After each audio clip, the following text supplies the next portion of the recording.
Hello everyone, once again my name is Dawsomdus, and today I am bringing you another video of SCP readings, part 3.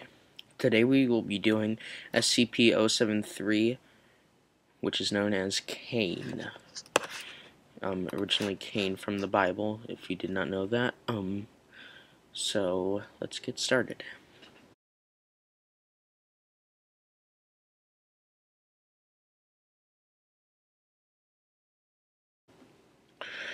SCP-073, Object Class Euclid, Special Containment Procedures.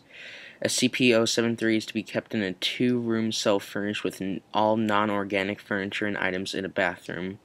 Its subject is allowed to freely wander the facility and eat in the main canteen. A tracking device has been attached to SCP-073's person and is not to be removed. Subject is disallowed any contact with the surface and is not allowed outside the facility. Subject is allowed no contact with plant-based SCPs under any circumstances. Violence is not to be used against SCP-073 under any circumstances. SCP-073 is currently kept in Site-17. SCP-073 appears to be a heavily tanned male of Arabic or Middle Eastern descent in his early 30s, 6 foot tall, 6 feet 1 inch tall, and 165 pounds, with black hair and blue eyes. Arms, legs, spinal cord, and shoulder blades of the subject seem to appear to have been replaced with artificial versions of unknown make and metal.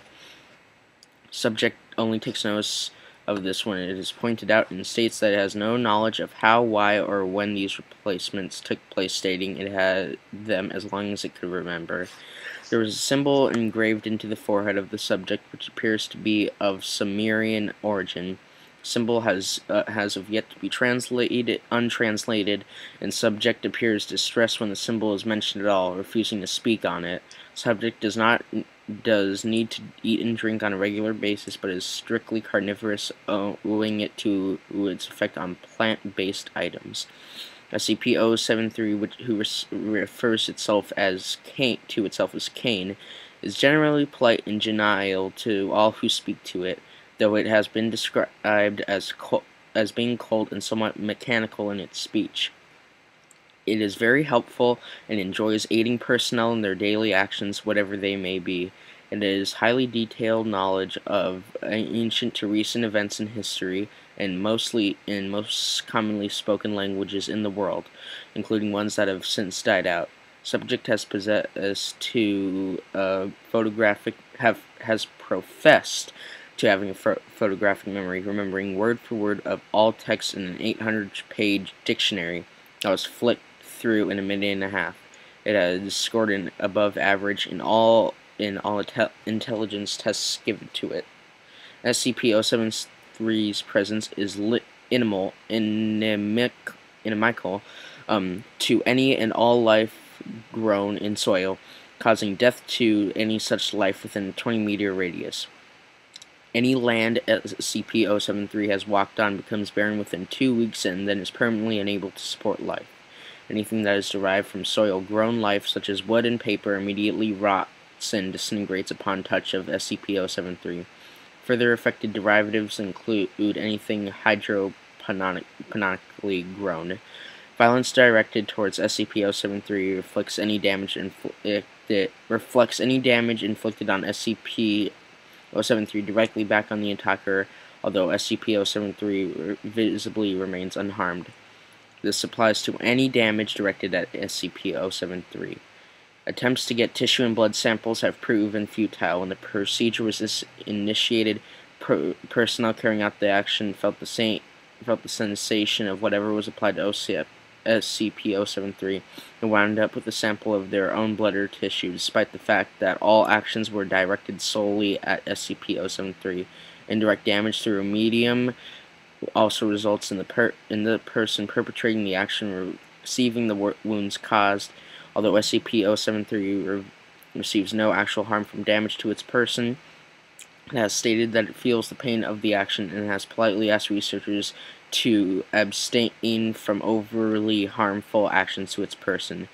SCP-073 was found in the New York Police Department in 19 blank. having been taken in after subject had been found amidst the bodies of several violent gang members. SCP-073 told police members that the gang had attempted to make sport of it, but became angry and attempted to kill SCP-073, resulting in their own demise.